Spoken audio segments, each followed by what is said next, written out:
बच्चों, आज का जो हमारा टॉपिक है वो है 9th क्लास का चैप्टर 6, जिसका नाम है साउंड। साउंड के बारे में हम पहले जानेंगे कि साउंड जो है ये क्या है। बुनियादी तौर पर साउंड जो है ए फॉर्म ऑफ एनर्जी है, ये एक किस्म की एनर्जी है। It is a form of energy. हमें कैसे ये मालूम पड़ता है कि साउंड जो है एक किस्म की एनर्जी है? इसके लिए जब हम देखते हैं जब कोई साउंड प्रोड्यूसिंग यानी लाउड साउंड प्रोड्यूसिंग कोई चीज़ हमारे नज़दीक आती है तो हमारे घर वगैरह ये जो है ये हिलने लगते हैं, थोड़ी इनमें मूवमेंट आ जाती है, वाइब्रेट करने लगते हैं। तो हमें पता चलता है कि is a form of energy. या कभी कभी अगर कोई लाउड साउंड हो जाए तो उसकी वजह से हमारे विंडो पैन्स जो हैं, घरों के विंडो पैन्स वो जो क्रैक हो जाते हैं। या कभी कभी एरोप्लेन जो है हमारे घरों के ऊपर से निकल जाता है तो वहाँ पर हमारे घर जो है वाइब्रेट करते हैं। मतलब ये कि जो लाउड साउंड प्रोड्यूसिंग चीज़ें होती हैं इनकी वजह से, इनकी साउंड की वजह से हमारे घर वगैरह हिलने लगते हैं। तो इस तरह से हमें ये आइडिया मिल जाता है कि sound is a form of energy, A form of energy है।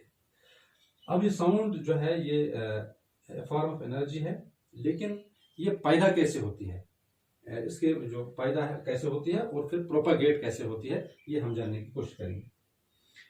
इसके लिए मैं एक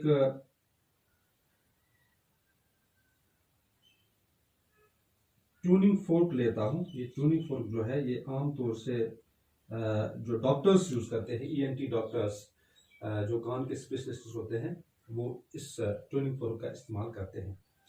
ट्यूनिंग फोर्क में जो होता है, ट्यूनिंग फोर्क में ये इसके दो प्रॉन्ग्स होते हैं।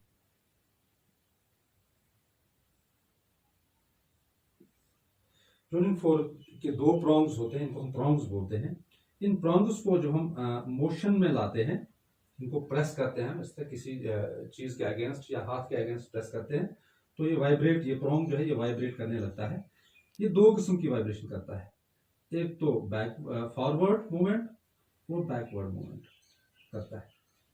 क्योंकि हमें पता है कि हमारे सराउंडिंग में जो है एयर मौजूद है, तो इस प्रॉन्ग के जो साइड में है, इस साइड में भी और इस साइड में भी एयर मौजूद है, air particles of the air.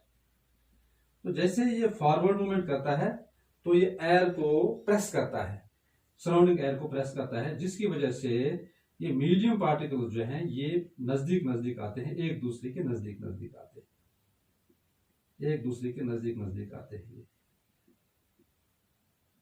एक दूसरे के नजदीक नजदीक आते हैं।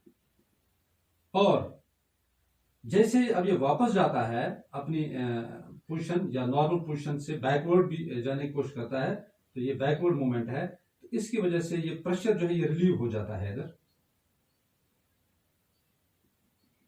यहां पर डेंसिटी ऑफ मीडियम पार्टिकल्स कम हो जाती है, यानी यहां पर ये नजदीक नजदीक आए थे फॉरवर्ड मूवमेंट की वजह से, अब ये बैकवर्ड की तरफ जब जाएगा तो ये प्रेशर जो है ये रिलीव हो जाता है, तो ये लो प्रेशर एरिया यहां पर बनता है या कम डेंसिटी वाला एरिया जो बनता है।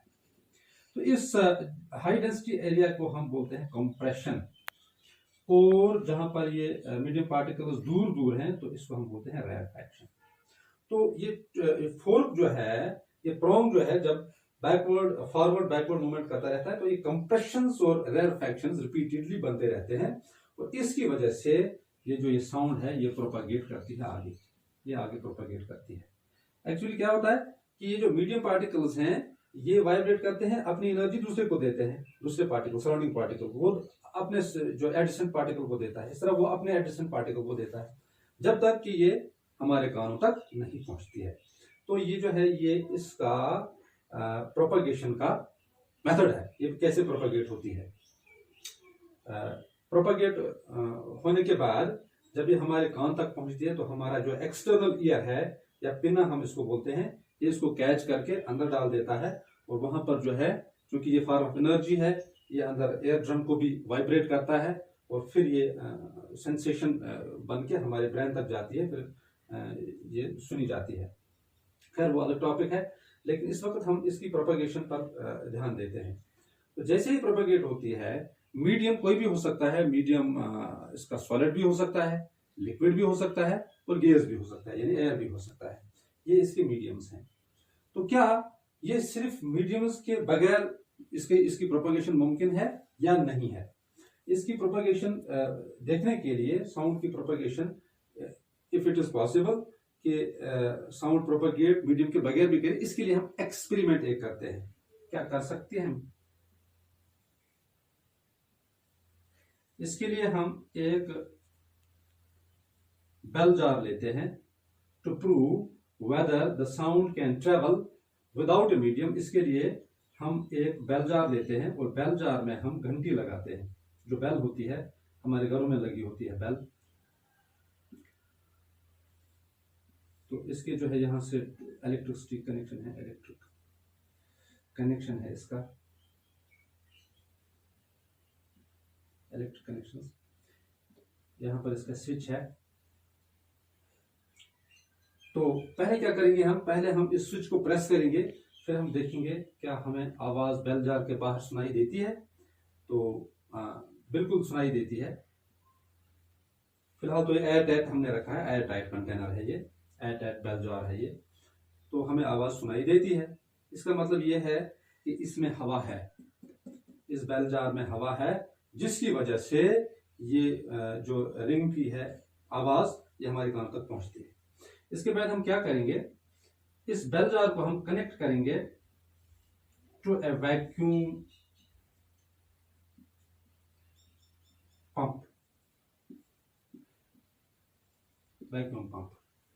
तो हमने इसको, इस बेल जार को अब हम वैक्यूम पंप के साथ कनेक्ट कर दिया। कनेक्ट करने के बाद अब हम वैक्यूम पंप को स्टार्ट करते हैं। जैसे ही हम वैक्यूम पंप को स्टार्ट करते हैं, यहाँ की एयर जो है वो यहां से बाहर जाना शुरू हो जाती है, एयर बाहर जाना शुरू हो जाती है, यानी इस बेल जार से एयर अब निकलने लगती है। तो थोड़ी एयर निकालने के बाद हम फिर से इस इलेक्ट्रिक कनेक्शन को कनेक्ट करते हैं, यानी हम स्विच को प्रेस करते हैं, तो आवाज थोड़ी कम हमारे कानों तक पहुंचती है। मतलब ये कि इसमें जो एयर है उसकी डेंसिटी कम हो गई है। इसके बाद हम अब और वैक्यूम पंप को चालू करते हैं, तो यहां से और हवा बाहर निकलेगी। जब यहां पर हवा बाहर निकलेगी, अब हम दोबारा इलेक्ट्रिक कनेक्शन लगाएंगे, यानी स्विच को प्रेस करेंगे, तो हमारे कानों तक फीबल साउंड आ जाती है, बहुत कम साउंड आ जाती है। मतलब ये कि डेंसिटी ऑफ एयर जो यहाँ पर है, कंसंट्रेशन ऑफ एयर जो यहाँ पर है, ये बिल्कुल कम हो गई है। अब हम पूरा इसको खाली कर देते हैं वैक्यूम पंप की वजह से। इसको हम चालू करते हैं दोबारा से, तो ये पूरी हवा इस बेल जार में से हम निकाल देते हैं। तो समझो आप, हम इसको अब वैक्यूम बना रहे हैं, नियर वैक्यूम हम बनाते हैं इसको। फिर जब हम इस बेल को प्रेस करते हैं तो हमारे कानों तक कोई आवाज नहीं पहुंचती है। इससे ये प्रूफ हो जाता है कि जब तक इस बेल जार में हवा थी तब तक हमारे कानों तक आवाज पहुंच रही थी, लेकिन जैसे ही ये एयर यहाँ से निकल गई तो हमारे कानों तक कोई आवाज नहीं पहुंचती है। इसके लिए हम वो मिसाल भी दे सकते हैं कि अगर कोई लाउड साउंड मून पर होती है तो हम तक ये आवाज क्यों नहीं पहुंचती है? तो इसकी वजह यही है कि वहां पर एयर नहीं है, वहां पर साउंड की प्रोपगेशन के लिए जो मीडियम की जरूरत है वो नहीं है। इस तरह से ये साबित हो गया कि ये जो है, ये साउंड जो है, ये मीडियम के बगैर ट्रेवल नहीं कर पाती है। तो sound is a form of energy which needs a medium for its propagation। अब हम लेते हैं ये जो कंप्रेशंस और रेयरफैक्शंस होते हैं जो बनते हैं, इनको हम इस तरह से भी शो कर सकते हैं। यहां पर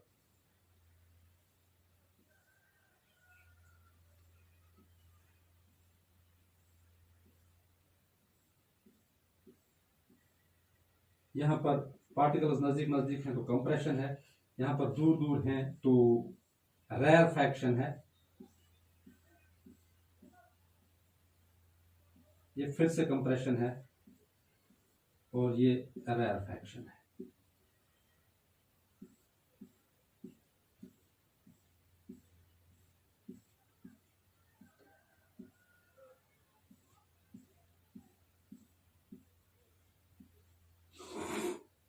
ऐसी वेव्स जिनमें ये जो अल्टरनेट कंप्रेशंस और रैरफैक्शंस बनते हैं, इनको हम बोलते हैं लॉन्गिट्यूडनल वेव्स।